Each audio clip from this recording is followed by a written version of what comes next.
কবি গীতিকাৰ নৱকান্ত বৰুৱাৰ পবিত্ৰ স্মৃতি দিৱসৰ দিনটোতে নগাঁও চহৰৰ অগ্ৰণী শিক্ষানুষ্ঠান নৱৰূপ জাতীয় বিদ্যাপীঠত আয়োজিত এক গাম্ভীৰ্যপূৰ্ণ অনুষ্ঠানত প্ৰতিভাৱান কণ্ঠশিল্পী নীলোৎপল গায়নৰ কণ্ঠত নৱকান্ত বৰুৱাৰ শুনি শুকান পাতত শীৰ্ষক গীতটি ৰাইজৰ মাজলৈ মুকলি কৰা হয়।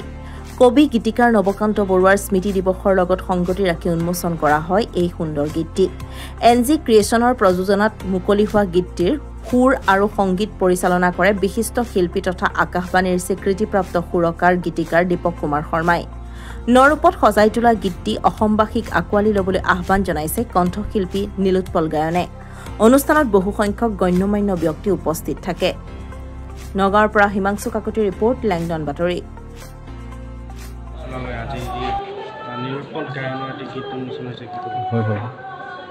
নীলোৎপল গায়নৰ এটি গীত শুনি শুকান পাতত তোমাৰ চৰণৰ ধেনু।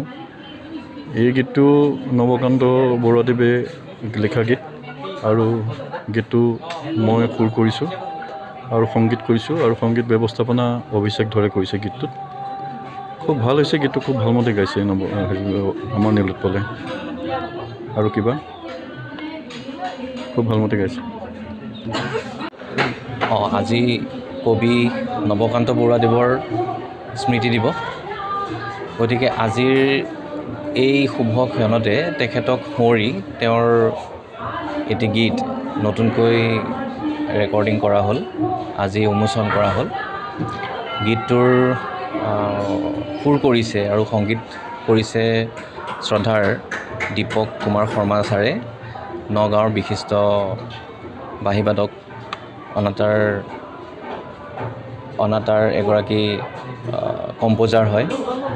গতিকে আজি গীতটো উন্মোচন হ'ল। আশা কৰিছোঁ গীতটো সকলো ৰাইজে আদৰিব, মৰম দিব।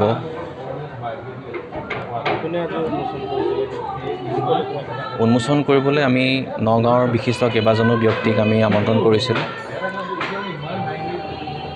বিশিষ্ট প্ৰবক্তা জীৱন ছাৰ, গুণ শইকীয়া ছাৰ,